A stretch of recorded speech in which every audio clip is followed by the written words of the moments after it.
Thank you, Rick. That's a very nice introduction, and I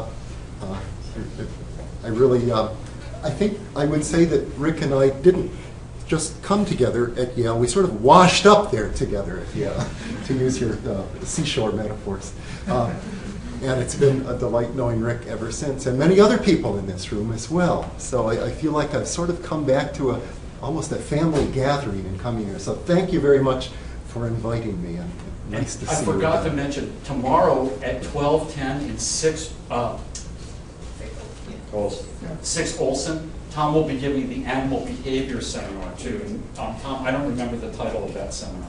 It's the flight guidance mechanisms of honeybee swarms. It's the follow-up to this one where we're going to be looking at how a swarm of bees chooses its home, and they make the decision. Then tomorrow we'll look at how they implement that decision. And thank you, Rick, for that introduction about pointing out that what I do looks not just at what the individual bee does, but how collectively the bees together achieve a higher level entity. In this case, a swarm, which will be seen, makes a decision about its new home, and the swarm has a collective intelligence, and that's the theme of this talk today. I think you'll enjoy it at a couple of levels. One is the level at which the sheer level of these insects have to solve a problem of finding a place to live. We've all had to face that problem ourselves. We probably had to do it on our own. They do it collectively. I think you'll be intrigued by that difference and understanding the problem. It's also a talk that you can understand at the level of understanding how a group works together as a unit. I'll be coming back to this at the end, where I will review the tricks that they do to work together to make a good decision together. This is a problem we face a lot in our own lives, in our committees, coming up to a big election and so forth. Let's look at the end. We'll see how the bees do it, and then I'll share with you some of the things that I've learned from the bees and have implemented when serving as department chair to make my department work more like less like a hornet's nest, more like a beehive.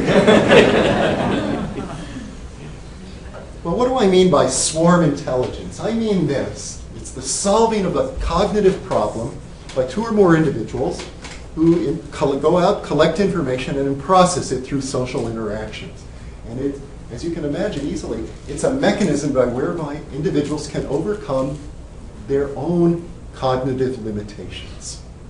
Grouping together, ability to collect information and process. What are some examples of swarm intelligence? Well, here's some human examples. The web search engines, Google and others, where you vote in favor of an interest of a site, identifies good sites. The H-index, a measure of the impact your sciences have. Yelp.com for finding restaurants. How many people here have used Yelp, for example? Okay, so you've all voted, you've all been part of the collective intelligence of identifying good restaurants. What are some animal examples? Well, work now reveals that pigeons, when they choose their flight route homes, different individuals have different preferences, and collectively they average those to choose the most accurate route home. Baboons choosing a direction to move in the morning have a voting system. Ants choosing shortest travel routes. Now these all up here are actually rather simple systems. They're voting systems. There's not much pooling of information. There's very little discussion. When you vote on Yelp, it's just you're putting in a vote. Here we get into some interesting, more complicated discussion systems, and that the bees take that to an extreme, as you'll see. Now, what's the history of the study of swarm intelligence? Well, I like to cite this early paper by Francis Galton back in 1907 from Nature called Vox Populi. And you can see, let's enjoy the first sentence together. In these democratic days, any investigation into the trustworthiness and peculiarities of popular judgments is of interest. It just sort of drips with skepticism, doesn't it? And what went on here, but his mind was changed from that skeptic to a supporter, because he went to an agricultural fair in southwest England where he saw this contest. The contest was one where if you put in, what was it, 6 pence, about $2.50 today, you'd buy a little card and you'd put down your estimate of what the dressed weight of a live ox would be. That is, when that ox was converted to products that could be sold, what was the estimate? What would you estimate? And he saw how this worked, and he got the cards when the contest was over from the person running it, and he did a statistical analysis of the results. And what did he find? To his amazement, the mean estimate of the weight was 197 pounds. The actual weight was 1198 pounds. He was blown away by this, and he ends his article by saying, this result is, I think, more creditable to the trustworthiness of democratic judgment than might have been expected. So, nice early example. And that's just a simple one, because that's just averaging. People, the contest was set up so people really didn't compare notes. People came in at various times, put in their estimates. There wasn't much discussion. What we're going to be looking at is a democratic judgment by a swarm of bees. Shown here. And our quest is to understand in detail how this group of bees solves a life or death cognitive problem. It's the life or death problem of finding a good, sheltering place to live. I'll explain in a second why this is so important. And as Rick said before, I really do think of this like a brain. And I don't have time to go into it today, but there are remarkable parallels in the organization in which information is processed in this bee swarm and in the human brain to make simple perceptual decisions. When you decide to move left or right, the mechanisms are remarkably similar to what the bees have. Now, what is a swarm of bees? It is a reproductive propagule. They're produced in the spring, early summer typically. They contain one queen bee and about 10,000 worker bees. And they've left their parental hive. They've gone out in a swirl. They've assembled on this tree branch, and they haven't yet chosen where they're going to live. They need to find a home. They need to find a hollow tree with the right sort of cavity. And how do they do this? Well, that's what the rest of the talk is about. It's based on a search committee of about several hundred scout bees. About 3 to 5% of the swarm is going to be active in this decision-making process. And these are among the oldest, most experienced bees. They've had the most experience flying out from the hive, foraging, coming back, finding their way back. And that's what they're going to have to do here, only instead of going out to patches of flowers and foraging, they're going to be flying off, fanning out, and searching for potential home sites in the surrounding countryside. And they'll be searching out for miles and miles. What are they looking for? Well, I won't go into detail of how we know this. This is stuff I did for my PhD thesis research back in the 70s. But this is a dream home for honeybees. This sugar maple that used to be up in the woods near my house. What makes it a dream home is that it has a high entrance, high off the ground, and that makes it safe from predators, less likely to be found by predators. It has a small entrance, and that's important in the winter, when the cold wind doesn't blow through the nest. They like the cavity by virtue of its having a volume of about 40 liters, 10 gallons. And that gives them enough space to build their combs and store the honey that they need to get through the winter. And it has sturdy walls. It's in a live tree. And you can see this is actually a difficult combination of traits to find together. You got to find a live tree with a big rotted cavity in it, a large cavity which is accessed through a small entrance opening, and to top it off, that entrance opening is high off the ground. Not easy for the bees to find, but very important for them to find. And that's probably why they send out several hundred bees searching. Now, why is it life and death? It's because good shelter and 20 kilograms of honey are essential. This is a thermal vision of a swarm, not of a swarm cluster, of a cluster of bees in their nest. And I show it just to emphasize the fact that inside their nest, they form a cluster, particularly in the winter, a tight cluster where they are producing heat. They have a heat production of about 40 watts all winter long inside this well-insulated cluster. They'll keep the temperature up above 80 degrees, typically often above 90 degrees, and that's how they survive winter. But to fuel that heat production, they're burning through about a pound of honey each week, sometimes even more. And so if they don't have a large cavity, they can't store up enough honey, or if they don't have a site that protects them against the wind, they will burn through their fuel supply even faster. So that's why they need this. They have to find the right home. Now, once a bee finds one of these sites. Each scout bee goes out, searches on her own. Most bees actually don't find anything, but a couple dozen of them will find potential home sites, tree cavities. And what does a bee do when she, on her own, chances upon one? Well, she'll first conduct a private evaluation at the site of the thing that she's found. She goes inside, she makes a number of trips inside. This is an example from an experimental nest box where I tracked one individual bee as she moved around. Each scout bee makes multiple trips inside over about a half-hour period. And as she gains experience, trip after trip inside, she walks around, flies around. She traverses more and more of the inner surfaces. And over time, in details I can't go through for lack of time, she will measure the volume and the entrance size and the height off the ground. And she is able to summarize this information into a sense of the overall goodness of the site that she's found. Now, after that half-hour inspection, she then goes back to the swarm and makes a public report.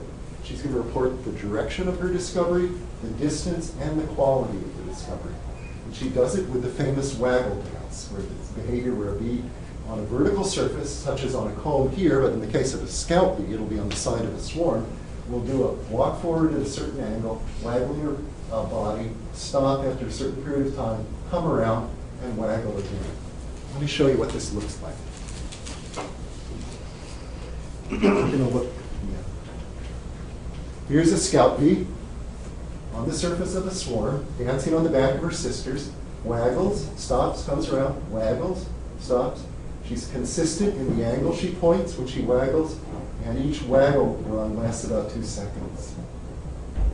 1001, 1002, and other bees tag along behind her. Other scout bees are getting her information.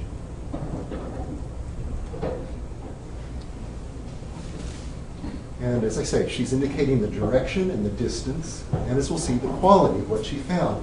The direction's indicated by the angle of that waggle run. That angle of the waggle run, in this case, the bee was dancing 40 degrees to the right of straight up. That represents a travel direction of 40 degrees to the right of the sun. The sun is the reference outside the hive.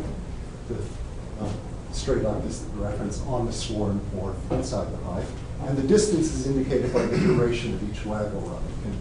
So we've seen it can go on for a couple seconds or a fraction of a second, and that codes the distance to the target, be it a food source or a prospective home. So she's come back, she's shared this information with other scout bees. Remember, there's several hundred scout bees, but only about 24 of them find a prospective home site. So most of the scout bees will find out about possible home sites by listening to a dance of one of the successful scout bees.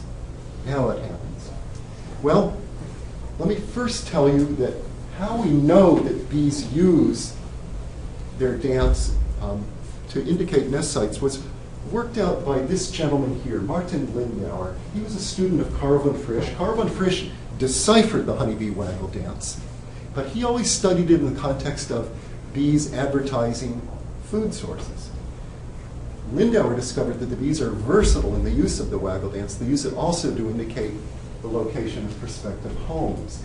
And what happened is one day, Lindauer, working with von Frisch at the Zoological Institute in Munich, came out and saw a swarm of bees from one of the hives at the Institute that had collected in a tree branch. And being a good observer, he noticed that bees were doing waggle dances on the surface of the swarm. And he first thought, oh, okay, that's interesting.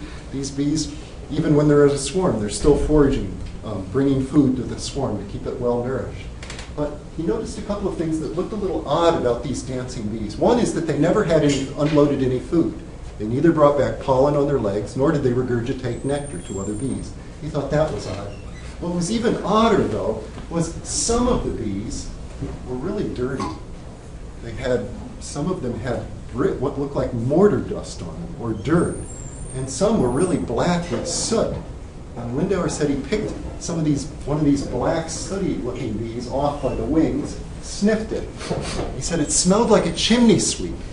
And that was his first indication that these bees were not coming back from flowers at all, but were coming back from places out in the city. Now you have to remember this, I didn't explain this, he made these observations in 1949. So just a few years after the end of World War II, Munich had been heavily bombed during the war. Many of the buildings were just piles of rubble. And these scout bees in the swarm that he was watching were bees that had gone out in the city, found things like broken chimneys, smashed walls, things like that, and had found prospective home sites. But Lindauer didn't leave it there. He said, I really want to test my idea that those are indicating nest sites. So what did he do? He got permission from Frisch to just let some of these swarms sit there, because normally the beekeeper at the institute would collect the swarm and put it in a beehive. But he said, no, I want to really watch what goes on one of these swarms. Let me just sit by some swarms, watch their dances, and see what I see. And when he did this, he saw that initially bees perform dances for multiple sites, but before the swarm flies away, and this might be a few hours or a few days later, all of the dances were indicating just one site. And then Lindauer was able to run beneath the swarm as it flew away, because the swarm was the cloud is about the size of half the front of this room, and the top of the swarm is about head height. So you can stay with it, and it only goes about 5 or 6 miles an hour tops. You can run with it, and you can see that the swarm flies to this same site in the city that the dance consensus was indicating. So for example, his first swarm that he tracked went 5 blocks to the north, and that corresponded exactly with what the dances indicated at the end, right before the swarm took off. So we can conclude that the dances on this swarm indicate possible home sites. He also made had this lovely insight. He saw that this looked like this decision involved several hundred scout bees, and he said it looks kind of like a democrat. He called it a plebiscite, but the basic idea was the bees have a democratic method of choosing a home. He could even put the queen inside a little cage, so he knew that the queen was not involved in this process. But that's where the story sat. He published this as his habilitation, his very special thesis in 1955. That's where the story sat until really 1997. Because Lindauer was not able to really work out how they run their democratic method. And you have to understand why. And I talked to him about this. He said this was the most exciting discovery of his life, but he was never able to follow it through, especially not in the 1950s, because the tools he had available at that time were very basic. He had a notebook, he had a pencil, he had a chair, he had a wristwatch for noting the time of day, he had a stopwatch for timing the dances, and he had a little paint set for putting dots of paint on the bees. That's all he had. And as you'll see, it gets to a point where there's lots of dances going on simultaneously on a swarm. He just couldn't watch what was happening in fine detail. So, as I say, till the mid-90s, that's where the story sat. And I knew about Lindauer's work, I was intrigued by it, and in the mid-90s I decided to have a go at it. And what I did to start was I wanted to do a detailed eavesdropping on the scout bees debate on a swarm, taking advantage of video technology, which of course had developed in the intervening time. And to do this, I would make a swarm of bees where each bee is labeled for individual identification with a little license plate on the thorax and a paint mark on the abdomen. You could label 4,000 bees. It only takes about 10 hours to do that if you have a team of helpers, students, and put it up on a special swarm mount so that the video camera will record it very nicely. And then you just play back the videotapes, and from this I would know everything that went on in that debate. I knew which bees were involved, I knew what site each bee indicated, I knew where that site was, I knew how many times she danced for it, etc., etc. And what I wanted, and this is the most important slide, I want to walk you through a debate that occurred on one swarm, this typical swarm. It unfolded over 16 hours to make the decision. 16 hours of dancing, I should say. Involved 11 sites and 149 scout bees. I want each of these, I want to go through this in detail. What it is for each of these 8 panels, it represents the pattern of dancing, waggle dancing, or advertising by scout bees that was observed during that 2-hour time period. The circle in the middle of each rectangle indicates the swarm. Each arrow indicates advertising of a site. The direction of the arrow indicates the direction to the advertised site. north, south, east, west, etc. The length of the arrow indicates how far away the site is, inferred from the dance. And the width of the arrow indicates how many bees during that 2-hour time period performed a dance to advertise that site. In a sense, how many bees voted for that site during that block of time. You can see initially the debate started around 11 o'clock on the morning, the 20th of July. And over those 2-hour time period, there were several different sites that were advertised in various directions and various distances. During the second 2-hour time period, same sort of thing happened, but now more sites are being mentioned. It's gotten up to 8 different sites. Now, third 2-hour time period, same sort of thing. A variety of sites are still being advertised. At the end of the day, between 5 and 7 p.m., there's still a diversity of sites being advertised by dancing scout bees, but most of the action, most of the attention is going to a site to the south and a site to the southwest. So clearly they hadn't reached an agreement by the end of the first day. Things picked up the next morning where they left off the previous day. The site to the south and southwest were getting most of the votes.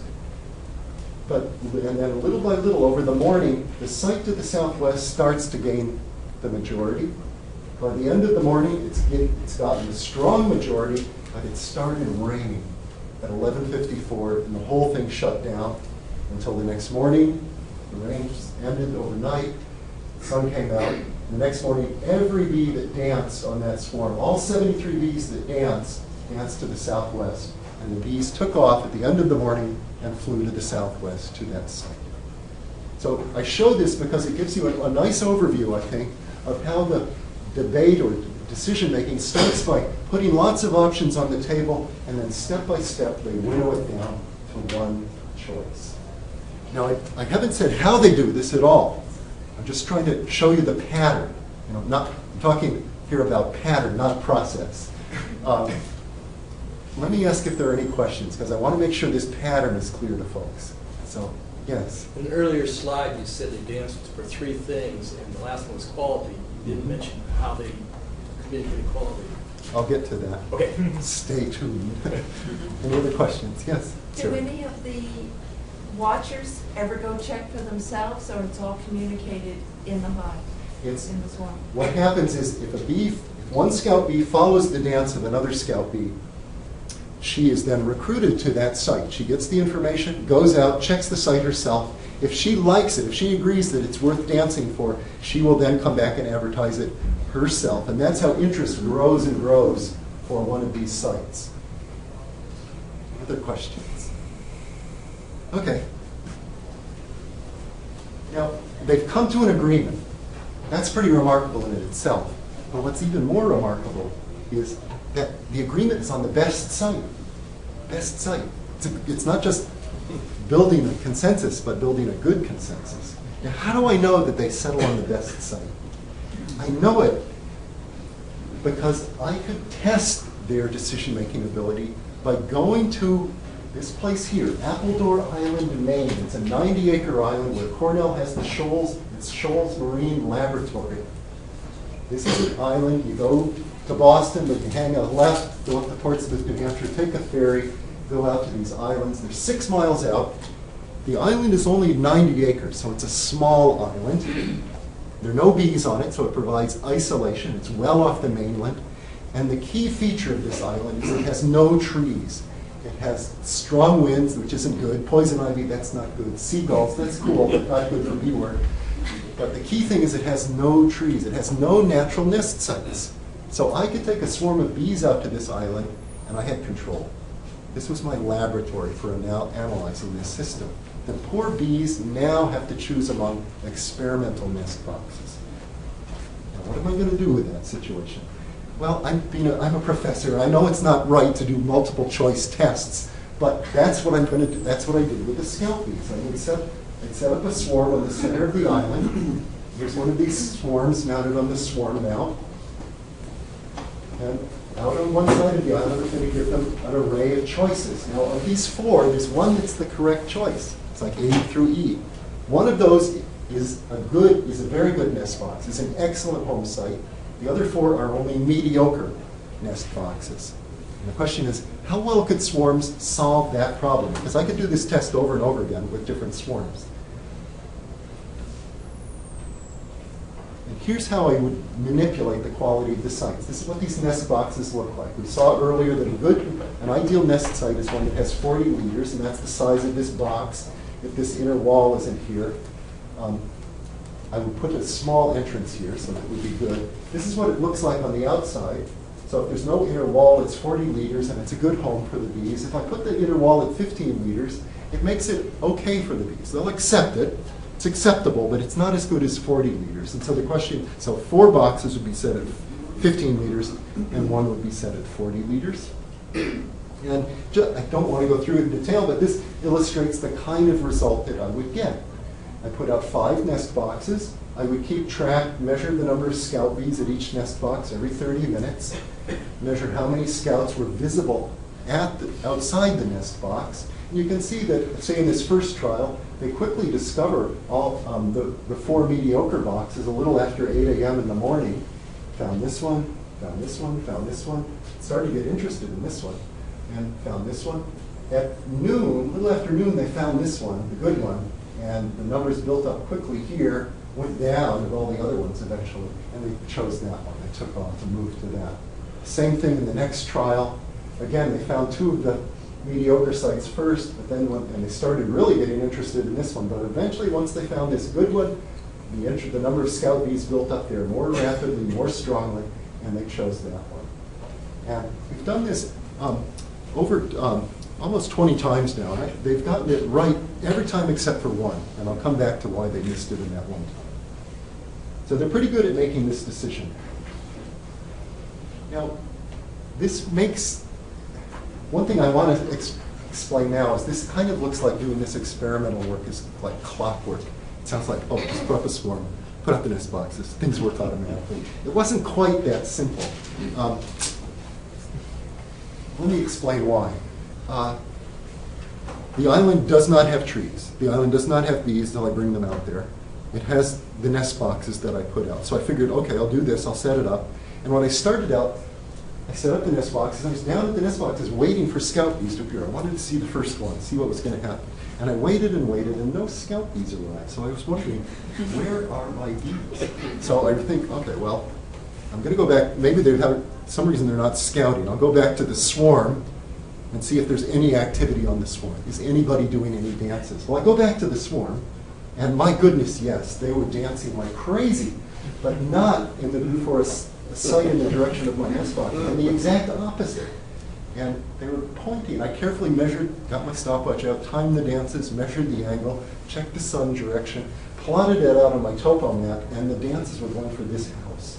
Now, this was bad news, folks, because when I came onto the island, I was told, Tom, you can go anywhere. Cornell leases the whole island except for this, this house here, and you should not go near that house. Why should I not go near that house? Well, this is the house of Rodney Sullivan, lobster fisherman, who is kind of a, you could say, crusty. He values his privacy and he enforces his privacy with a shotgun loaded behind his door. And he'd been known to shoot it off over people that were starting to get too close to his house. What did my scout, I didn't know it at the time, but scout bees had discovered his chimneys, like Lindauer scout bees. They found a chimney that they liked. But I didn't know that at first. So I went to the director of the lab, Jack Kingsbury. I said, Jack, what am I going to do? I think my bees are going over to Rodney Sullivan's house. And he said, well, we're going to have to go by boat. We can't walk over there. I think we're sneaking up on him and you're going to shoot us. So let's go by boat. We'll call up. So we did that, went over, called up, Rodney, you home? He says, yeah, I'm home. Come on up. I got a problem. I got bees. Never seen anything like it before. And I was happy to tell him, well, I can, just by chance, I can help you with this problem. We came up with a solution. He had a ladder and some old window screen and some duct tape. So we built a fire in his wood stove, smoked out the scout bees. I climbed up on his roof and screened off the top of his chimney. And now the scout bees now the island really didn't have any natural nest sites. And those of you that are beekeepers know that, you probably wouldn't be surprised, they developed a good relationship with Rodney Sullivan. Because every time after that I went back to Appledore, I'd bring some jars of honey. It really goes a long way. So sweetening, sweet-talking a person. Well, now we need to drop down. We've looked at what a swarm as a whole does. Now we need to drop down a level, like Rick said, from the swarm, whole swarm, down to the individual bees. What's going on at the level of the individuals to produce that collective decision-making, to choose the best site? And we've got to solve two problems. One is, and illustrated by what we've seen, the bee's interest grows and grows for the best site. How did that happen? And we can see, just to review, the winning site, the best site in this decision, started out at 13% of the votes, or dances, went up to 33%, then it grew to 62%, finally it got to 100%. What happened? How did it get ahead? How did it keep growing? And we also need to figure out, how does the bee's interest, and this is perhaps even more remarkable, how did the bee's interest fade for all those other sites? I mean, this site to the south, which was competing very well, was even a little bit ahead at the end of the first day. Somehow all of the bees that were enthusiastic about it went quiet, stopped their dancing. What happened there? Well, so how can we, so those are the two questions we'll address. Well, one way to think of this and to begin to understand it is to think of this democratic decision-making process as a bit like a democratic election. You've got different sites, and they're candidates in this election, site A, site B, candidate A, candidate B. You've got supporters for each site. These are the scouts that are committed to site A or site B. You've got a pool of uncommitted voters, uncommitted scouts. And the individuals that are committed to one site or the other, they want to attract, they perform advertisements. In the case of bees, these are waggle dances, to attract bees from this pool of uncommitted individuals over to supporters for their site. So that's the heart of the process. Now we'll see how they do this. And of course the question is, how is it that the best site gets the greatest number of supporters? Well, one thing that's important to this is, we'll see, is that the advertising is biased in favor of the better site. The better the site, the stronger the advertisements the stronger the dancing, and this comes back to your question, the stronger the dancing for that site. And so a key feature of honeybee elections is honest advertising of the candidates. Now, how do I know that they're honest? That is to say, how do I know that they perform a stronger signaling for better sites? I know it by I ask them. We know it because we could go back to Appledore, and a lot of this work I did with Kirk Vischer down at UC Riverside. We go back to Appledore.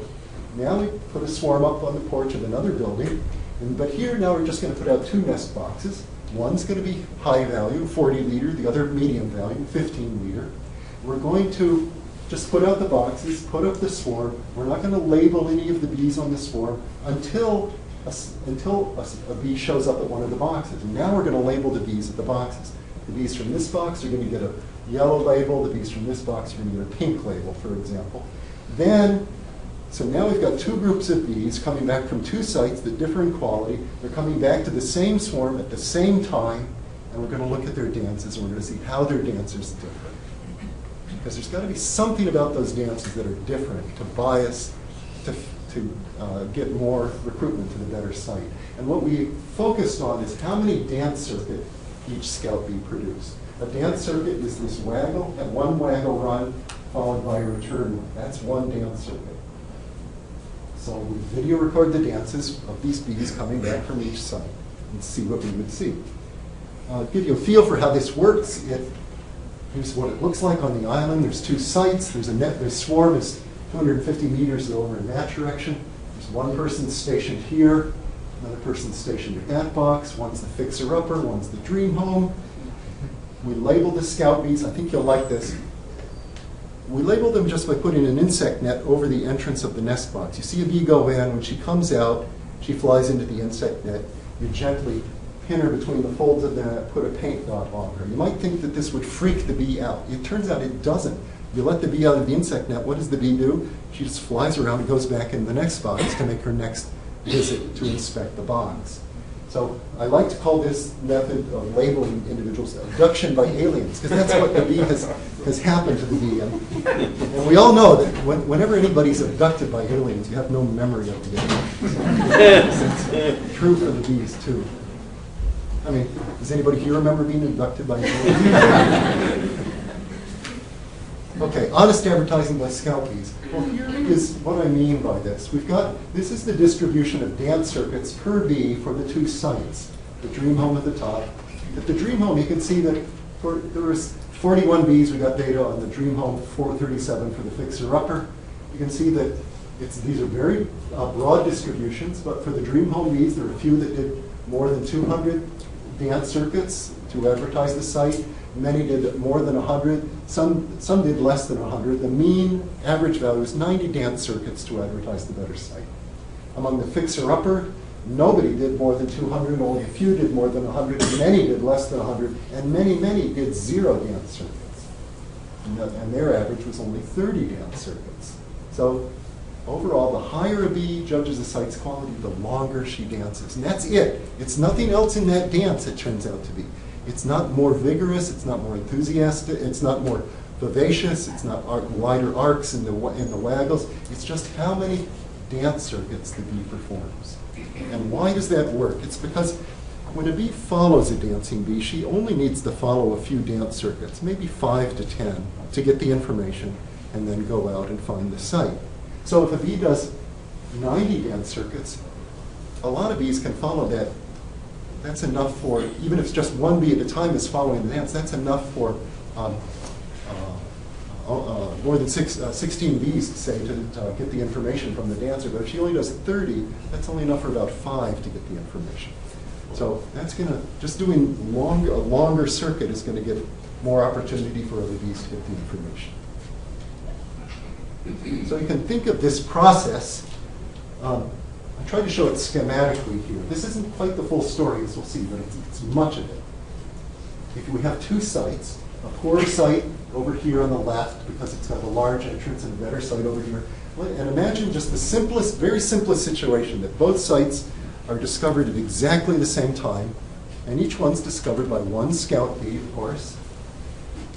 They both come back to the swarm at the same time, but the bee coming back from the better site does 90 dance circuits, typically average for a good site, 30 for the mediocre site. Well, what happens if you come back 3 hours later? Now you're going to have 3 times as many bees recruited to this site as to this site. So you'll have 3 times as many bees dancing for this site relative to this site. And now the thing starts to snowball in favor of this site, because now you have 3 times, each of these blue bees is dancing 3 times as strongly, but now there's 3 times as many of them. So, and then you came back 3 hours later, the thing's going to be even more biased in favor of this better site. Almost all of the bees are going to be dancing, and there's going to be a strong build-up here and only a weak build-up here. So this, I hope, gives you a sense of the kind of way this positive feedback can, just by changing that dance, strength of dancing, it can bias the population build-up in favor of one side or the other.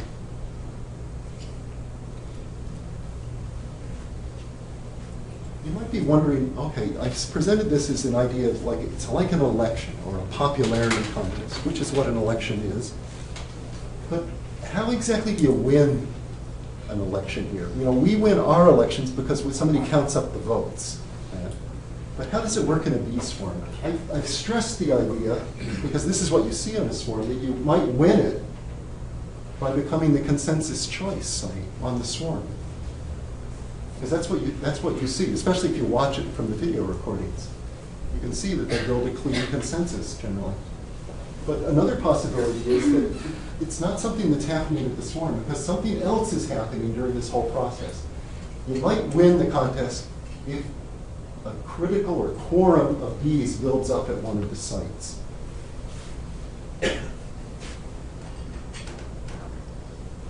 So to go back to this schematic, the question was, what matters to the bees? How do the bees know that this site is won? Is it because most or nearly all of the bees are dancing to indicate that site? Or is it because they're sensing that there's been a strong buildup of bees at this site? And what made me think of this is I never ever saw a scout bee for this to work, it would involve the scout bees walking around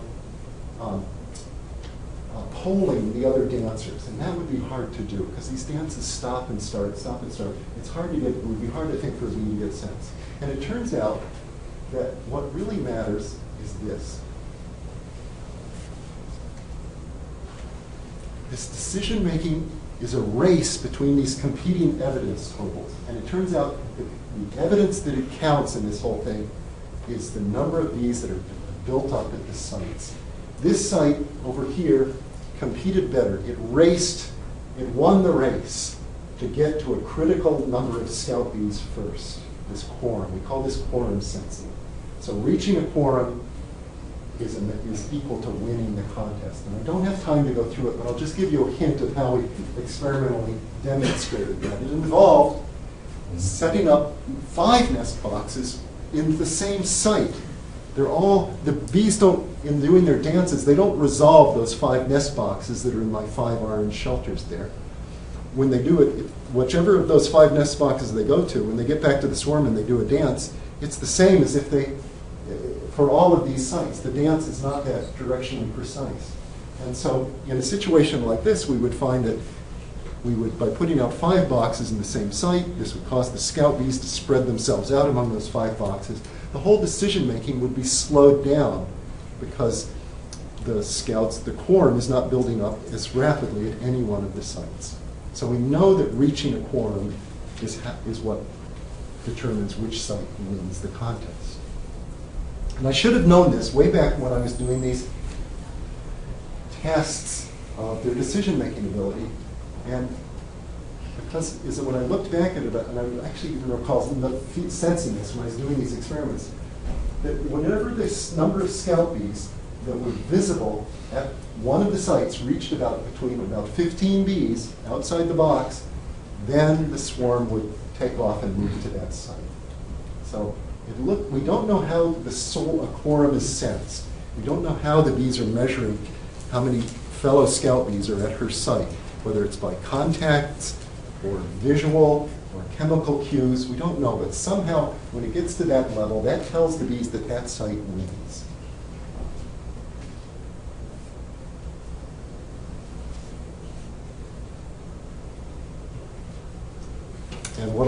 And so I've taken you up to the point almost of how they've made how they make their decision. And tomorrow I'm going to tell you what they do. Once that quorum is reached, that actually triggers those scout bees from that site.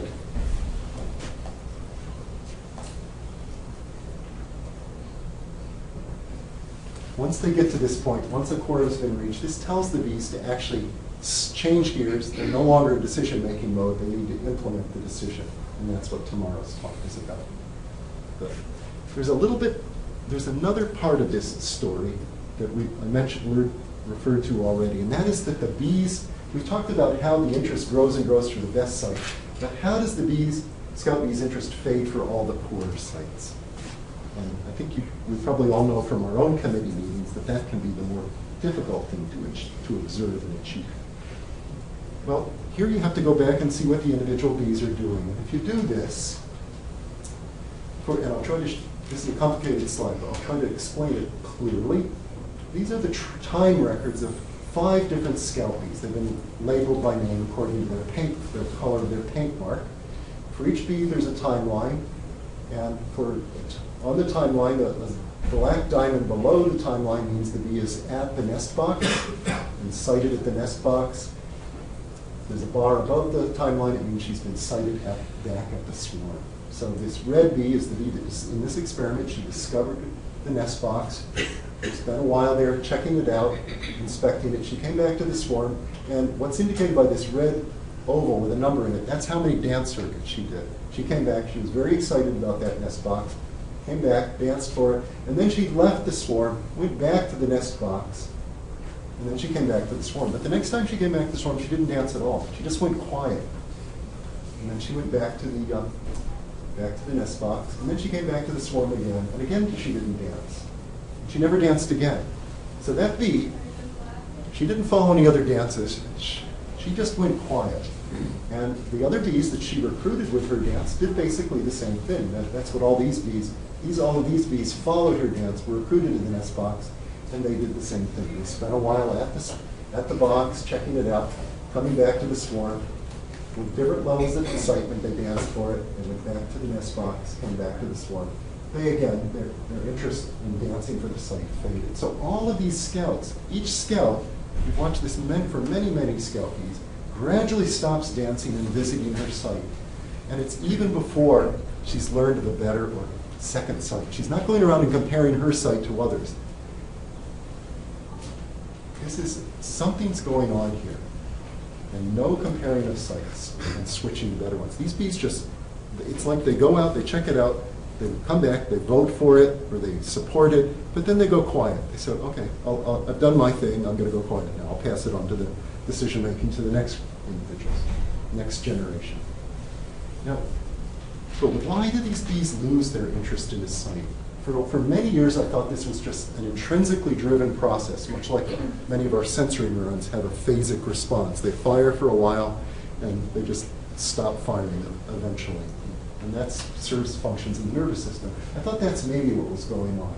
But I did wonder, are some of these bees perhaps encouraged to stop their dancing?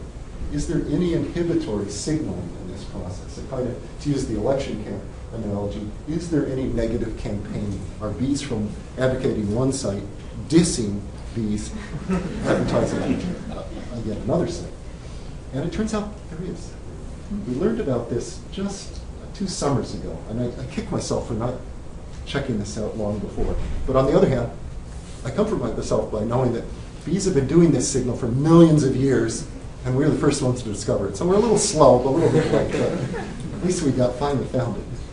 Now, what happens is this bee, while she's dancing away, every once in a while, a bee from another site is going to come up and butt her with her head. Boom! Butt against her, usually around her head or her thorax. And this is what we call the stop signal or beep signal. We call it the beep signal because it's very short. It's like a little beep, beep. It's a kind of high-pitched frequency, butts the dancer with the head while beeping, and so the beeps are made by the bee that's doing the beeping, activates her flight muscles while pushing her head against the dancer. And I think they do this beep to make it clear to that dancer, you're not just being bumped accidentally, but you're getting a signal. And 50% of the waggle dancers on a swarm get beeped. They typically get some of those that get beeped, it's between 3 and 20 beeps, and usually after about 10 beeps, the bee will stop dancing. So it's not every bee gets beeped, not every bee stops dancing because she's been beeped, but it turns out about half of them do, and it's an important part of the process. What I'd like to show you now is a movie that shows you this beeping process. What we're going to watch and play the movie is this bee with the yellow and blue is going to be doing a waggle dance, minding her own business, and you're going to see another bee with a pink paint mark come in from the top and come up and beep that bee, ram her.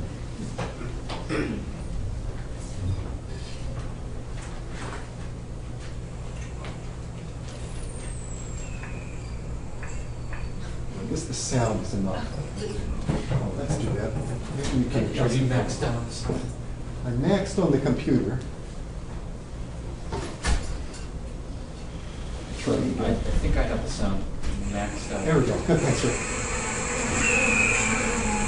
1, 2.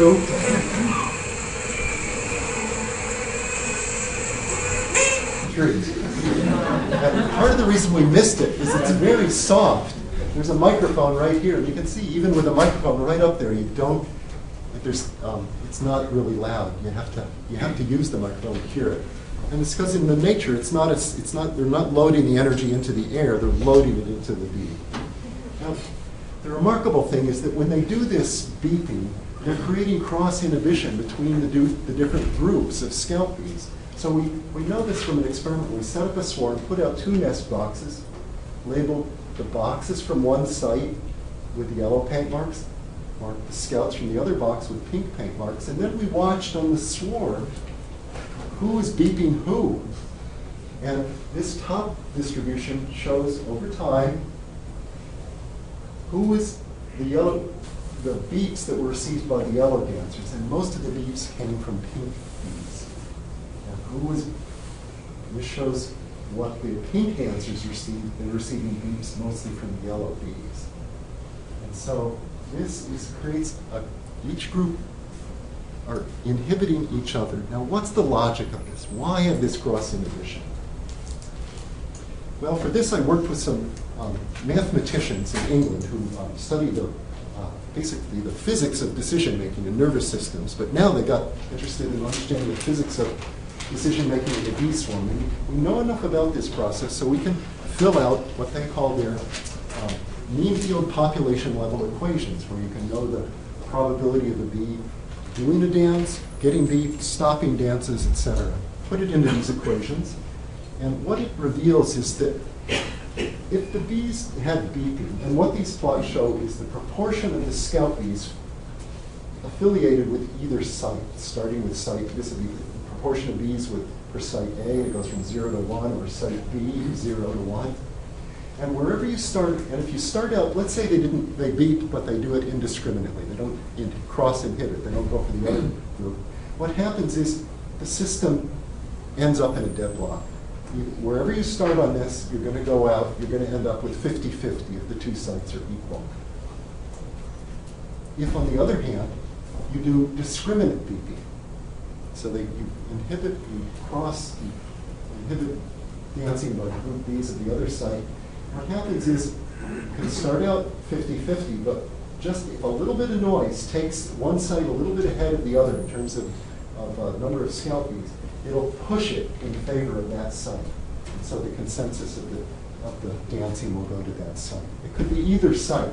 So this helps, this cross-inhibition helps them avoid a deadlock in the very difficult situation where you have to choose between two good alternatives.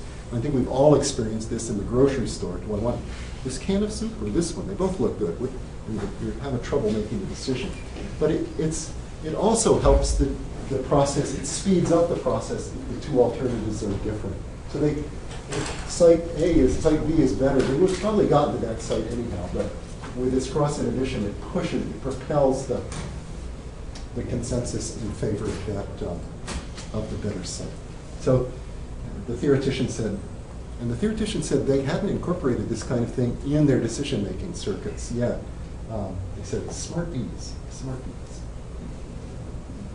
So what we know now is that I've elaborated on the schematic a little bit. Here's these two sites, and now what I filled in is it starts out, again, with just two bees advertising their site, but this is group one, and we've seen now that that group one bees goes quiet after a while. So that's at 10 o'clock. At 1 o'clock, it's a different group of bees now that's dancing. It's the bees that were recruited by the first ones. And then at 4 p.m., it's still a different group of scout bees. And we now understand that this site wins, not just because they do stronger excitatory signals for this site, but as soon as they get a little bit ahead here, they start to suppress the dancing for the other site. So that sharpens up their decision making. I won't go through this. If I had time, I'd explain how it's parallel to decision making in vertebrate brains for our simple perceptual decisions. What I do want to end with is reviewing what we can learn about building swarm intelligence. That is to say, how can a group of individuals, each with limited information and limited intelligence, i.e. a committee members, achieve a high collective IQ? Well, what are the bees doing? These are some of the sort of things that I've abstracted out of this process, which I remind myself when I try to make a committee work well. What the bees have going for them is the group members share a decision-making goal, and very helpfully, they share their preferences. They don't have bedrock differences in their preferences. It's not like Republicans and Democrats. They all know what makes a good nest site. Like it's if we all knew what makes a good president. And they share a decision-making goal. But that actually, the first part of that applies very much to humans, because even though you come into a meeting, you might have different preferences, you all might share the same goal of hiring the best person. And the person running the meeting might remind people of that. Another thing the bees do well is they arrange it so that the members of the group possess diverse information. In the case of the bees, they send scout bees everywhere. They go out, find very different things, come back and report. So if you were trying to put together a good decision-making committee, you might try to draw on people with different pieces of knowledge about the problem that's being addressed. Third thing, the group members in the swarm contribute their information freely. Any bee, whatever she finds, she can come back and report on it. She doesn't feel there's no censoring of information. They can come back. If they found something that's worth advertising, they will. And so in a group meeting, you might encourage people to say, well, what are your ideas? And let's list them on the board. Get them out on the table. Fourth thing the bees do well is they have the members evaluate the options independently, and they vote independently. That is to say, these scout bees, when we think back about what they're doing, a bee goes out, evaluates a site independently. No bee ever gets excited about a site because she saw another bee excited about a site. She uses the dance information from another bee to find the site, but her own evaluation of the site is based on her own inspection of the site. And when they vote, which as we've seen is actually a matter of spending time at the site, that's based on their own assessment of the site's goodness. So there's no mindless copying. And that's very important because it means that a site will only get a lot of support if a lot of independent minds will vote in favor of it. And that means in a committee meeting, you might want to make sure you have secret ballots so people really feel like they can vote their minds freely, independently. And the last thing the bees do is they aggregate their votes in a fair way. One vote per person, majority rule, or what bees do is a kind of quorum sensing, whichever one gets above some threshold level of popularity. These are the things that the bees do, and I know it seems odd to kind of use insects as management gurus, but these things really do work, and they've become part of the culture of my academic department. We have now a new chairman, and every time we get sort of stuck in a meeting, Craig Abbott will turn to me and say, well, Tom, what would the bees do in this situation? And often I can give him an answer. So that's the story as much as I could tell of it in this time. I do want to point out that I had a lot of people that I enjoyed working with to work this out. Madeline Beekman in Sydney, Australia, and others, Nigel Franks, James Marshall, and Thomas Schlegel from England on the theory parts of things, but especially Kurt Vischer. And it took many undergraduate helpers to man the nest boxes, and the graphics are thanks to Margaret Nelson, artist that I've worked with for many years. Thank you very much. If you have questions, I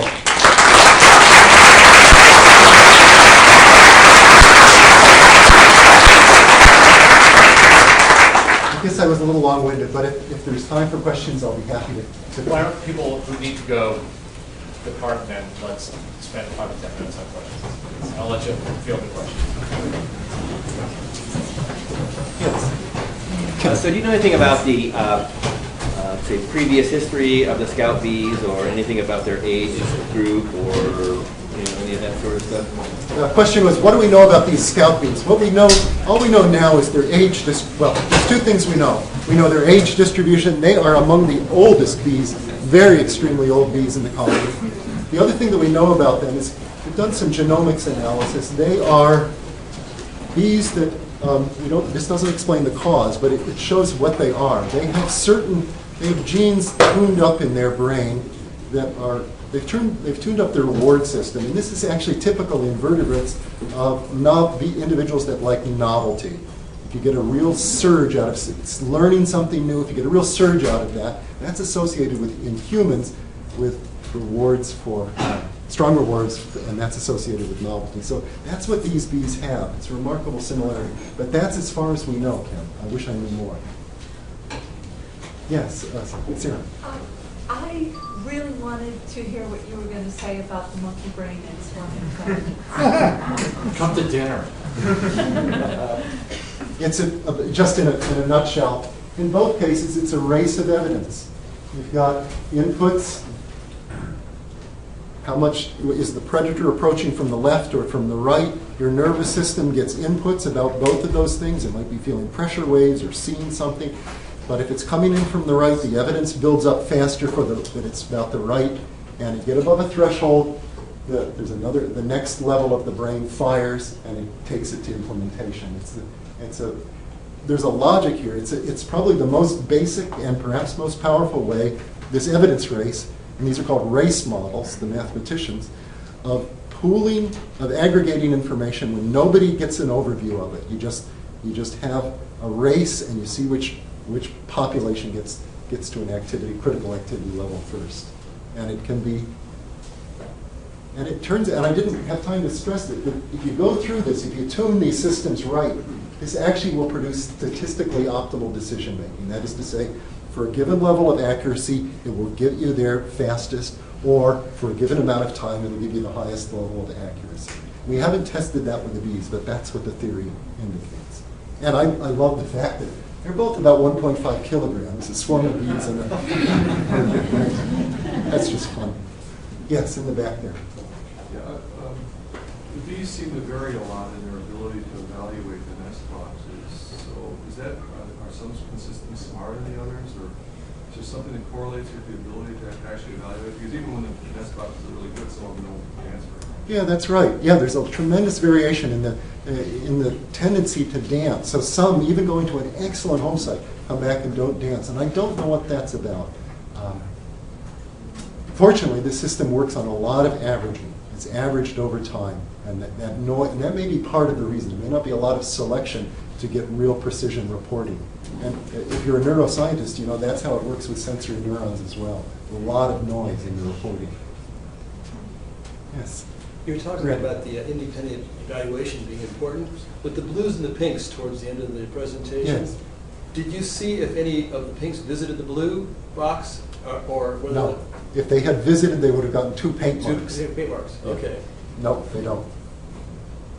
That shows how really you don't, really, when I say limited knowledge, this system is working with individuals with very limited knowledge. No comparisons.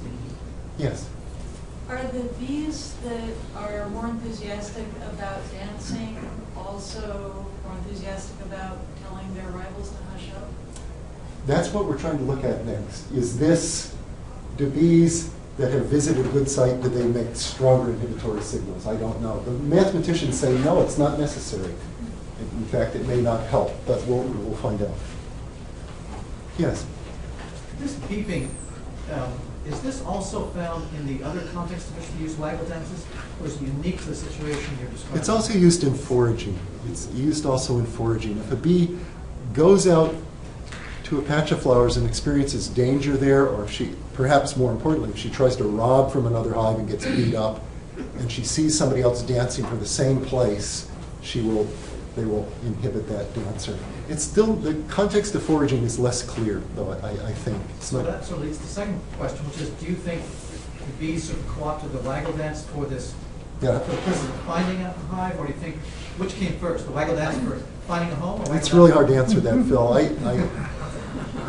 It's hard to say. I don't know. I know as a phylogenetically oriented individual, I would like to know that. Evolutionary origins is tough on that one. I'm sorry. I can't see logically either in favor of either one.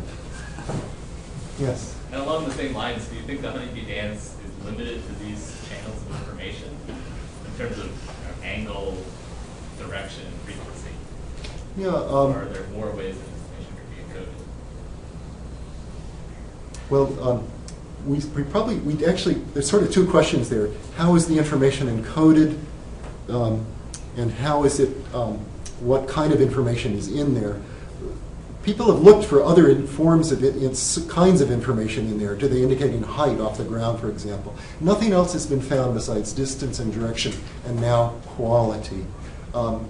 There is the bee, as she does her dance, she's releasing floral scents if she's coming back from a food source. So there's that, but that's not really signaled in the dance. That's just a kind of an incidental cue. So though it's in terms of actual information that's encoded in that dance behavior, we only know about those 3. And how exactly, a big mystery is how the bees decode that dance information. And I don't know about you, but as I was talking about with Sarah earlier, I still find it mind-boggling that a bee on a swarm can follow the dance of another bee and fly off potentially 2 or 3 miles and find the tree on a hillside, one tree out of thousands of trees on that hillside, and find the knothole in that tree and discover that site herself. Now, it's true that the scouts who have that find a site will mark that site with a pheromone, but still, it's an impressive feat of communication. Yes, Gabby? I was interested in your forum effect, and I was wondering if you'd ever tested more than one swarm at a time. Yeah, we have done that. We are nasty experimentalists as well. And when you do that, you can set up 2 swarms, one with genetic markers so they're yellow and the other so they're black in their body colors. And what you see is they fight like fury over that one nest box that's on Appledore. Whichever site, and initially they'll both be there, but as soon as one group gets a little bit ahead of another, and you're right, there is like a quorum response here too. As soon as the scout group from one gets a little bit above the size of the other group, they will pounce on them and kill them. And once they've killed off the scouts from that other site, they will then guard that site. They'll post guards there all night. This is a really important, finding a good home is a very important resource. So these are very cooperative. Let's take one more. Yes. So what causes the bee, there were some bees that would beep a bee that was dancing for the same site they had visited? Yeah. What causes that? I can see the other ones that feel they have a better site, but those ones are just saying they've changed their mind? No, I guess, thank you for asking that question. It gets into the stage of, they've actually made the decision. It's pretty clean up to the point where they've reached the quorum. Once the quorum is reached, then the bees beep indiscriminately. Because now, once the quorum's reached, they don't need any more recruitment. In fact, they want to shut off the waggle dancing. And that's kind of what this blue arrow indicates. I don't show the whole thing. So they're just trying to stop the They're whole trying to process. stop all of the waggle dancing. They're trying to shut off recruitment. They don't need that. They need to get into the next, they need to get on to moving to the home. That's Thank you what for we asking. need for our election. So I have one last question that I would love to ask, and that is, do you have beepers at your faculty meetings, and do you allow them? That's a wonderful question, right? And yes, there is, and I've never been asked that question, but it's perfect because it points out that, yes, in a human discussion, people say, well, I'm not sure I agree with that. And that doesn't necessarily stop the first person who was advocating an alternative to stop dancing. It might, if they heard that time and time again, they got 10 people said it to them, they might go quiet on their idea. But in the end, even though there is this beeping and putting down of another person, in the end, each bee can still vote what it thinks. So, yes, there is. So I hate to beep and buzz, but thanks, Tom. It was great.